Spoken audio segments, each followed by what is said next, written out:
দর্শক, নিশ্চয়ই আপনারা অনেকেই জানেন যে ডোনাল্ড ট্রাম্প হোয়াইট হাউসে প্রবেশের পর, অর্থাৎ ক্ষমতা গ্রহণের পর থেকে এই প্রথমবারের মতন যুক্তরাষ্ট্রের উচ্চ পর্যায়ের একটি প্রতিনিধি দল দ্বিপাক্ষিক সফরে বাংলাদেশে আসছেন বৃহস্পতিবারে। সেই সফরে কারা থাকছেন যুক্তরাষ্ট্রের দক্ষিণ ও মধ্য এশিয়া বিষয়ক উপসহকারী পররাষ্ট্রমন্ত্রী নিকোল চুলিক, এবং আরেকটি ফ্লাইটে আসবেন যুক্তরাষ্ট্রের পূর্ব এশিয়া এবং প্রশান্ত মহাসাগরীয় অঞ্চল বিষয়ক উপসহকারী পররাষ্ট্রমন্ত্রী অ্যান্ড্রু হেরাপ। আর হেরাপের সঙ্গে থাকবেন মিয়ানমারে নিযুক্ত মার্কিন ভারপ্রাপ্ত রাষ্ট্রদূত সুসান স্টিভেনসন। কিছুটা ইঙ্গিত বোধহয় পাওয়া যাচ্ছে। তো প্রকাশ্যে যদি আমাদেরকে জানানো হচ্ছে যে এই প্রতিনিধি দল বাংলাদেশ সফর করছে কি কারণে, যেসব কারণ রয়েছে তার মধ্যে রয়েছে বাংলাদেশের চলমান রাজনৈতিক সংস্কার প্রক্রিয়া, গণতান্ত্রিক উত্তরণ, রোহিঙ্গা সংকট, মিয়ানমারের রাজনৈতিক অস্থিরতা এবং যুক্তরাষ্ট্র বাংলাদেশ দ্বিপাক্ষিক সম্পর্কের নানান গুরুত্বপূর্ণ বিষয়ে আলোচনা করতে তারা আসছেন।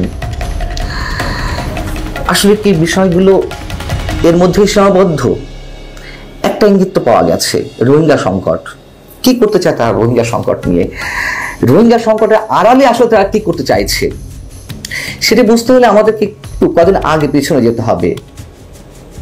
গত কয়েকদিন আগে জাতিসংঘের মহাসচিব অ্যান্টনি গুতেরেস তিনি বাংলাদেশ সফর করে গেলেন, এবং বাংলাদেশ সফরের সময় তিনি যে জিনিসটি চেয়েছিলেন, আবদার বলি, দাবি বলি, প্রস্তাব বলি, তিনি মিয়ানমারের রাখাইনে পরিবেশের জন্য বাংলাদেশকে করিডোর হিসেবে ব্যবহারের প্রস্তাব করেছেন, এবং সেটি সম্ভবত মেনে নেওয়া হচ্ছে যতদূর জানা যাচ্ছে।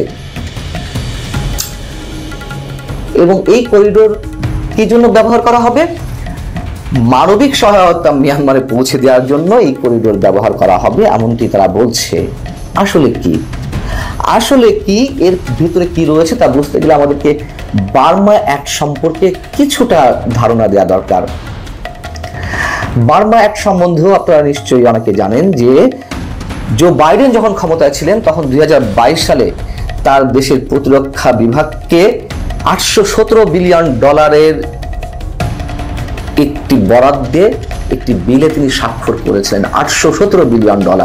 এবং এই বিলটি আইন আকারে রূপ নিয়েছে, এবং এতে এই বরাদ্দপত্রে সংযুক্ত করা হয়েছিল কি মিয়ানমার কেন্দ্রিক বার্মা অ্যাক্ট। এবং এই বার্মা অ্যাক্ট নিঃসন্দেহে বাংলাদেশ, ভারত, চীন, এই অঞ্চলের আর যেই রাষ্ট্রগুলো আছে সংশ্লিষ্ট নিশ্চয়ই সবার মনোযোগ কেড়েছে। এবং এই পদক্ষেপে দক্ষিণ এশিয়ায় যুক্তরাষ্ট্রের মানবিক ও উন্নয়ন সহায়তার ধারায় অনেক পরিবর্তন আনতে পারে, সেই কথা এখানে বলা আছে। আমরা একটু জাতিসংঘের মহাসচিবের বক্তব্যের সঙ্গে মিলিয়ে নিতে পারি যে মানবিক সহায়তা পৌঁছে দেওয়া হবে মিয়ানমারে। তো এটি শুধু মিয়ানমারের ব্যাপক পরিবর্তন নয়, এর যে প্রভাব সেটা নিশ্চয়ই যে নামগুলো বললাম, ভারত, মিয়ানমার, চীন, অনেকের প্রতি হেল্প ফেলবে।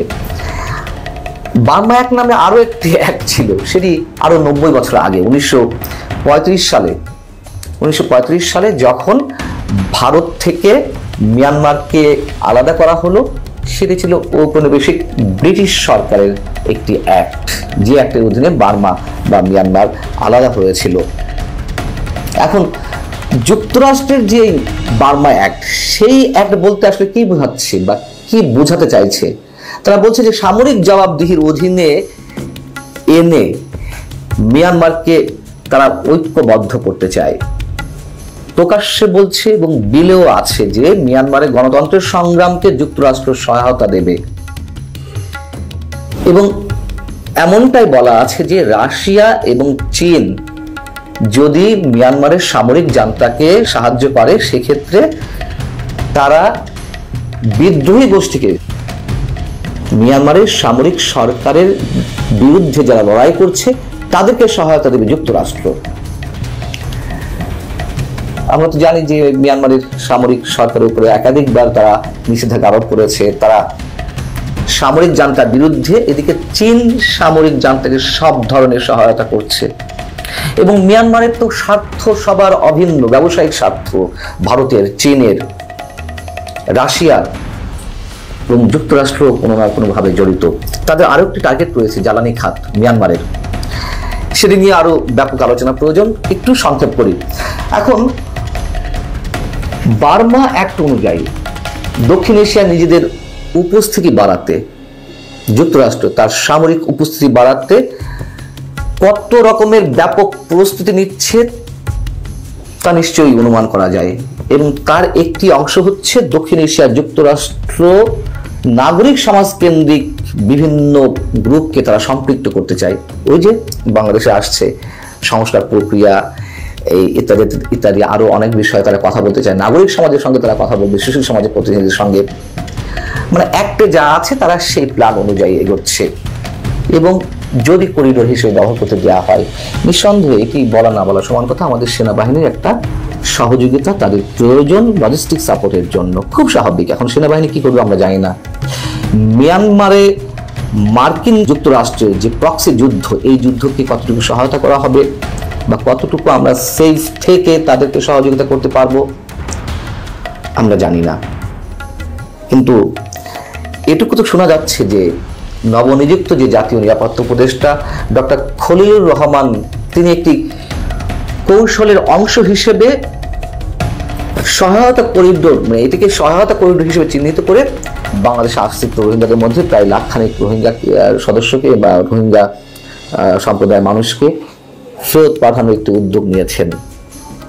এখন আমরা জানি না যে এটা গিভ অ্যান্ড টেক আসলেই কিনা, অথবা এটি দিতে গিয়ে এটাকে উপলক্ষ হিসেবে ব্যবহার করা হচ্ছে কিনা। হ্যাঁ, আমরা তাদেরকে সহায়তা করবো, যদি করে করিডোর হিসেবে ব্যবহার করতে দেয়, তাহলে তার বিনিময়ে তো আমরা এটা পাচ্ছি।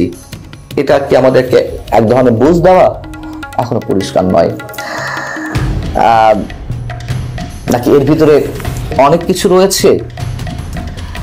বর্তমান অন্তর্বর্তী সরকারের ক্ষমতায় টিকে থাকার এক ধরনের সার্টিফিকেট আদায় করা, নানান ধরনের গুঞ্জন চলছে, জানি না ঠিক কি।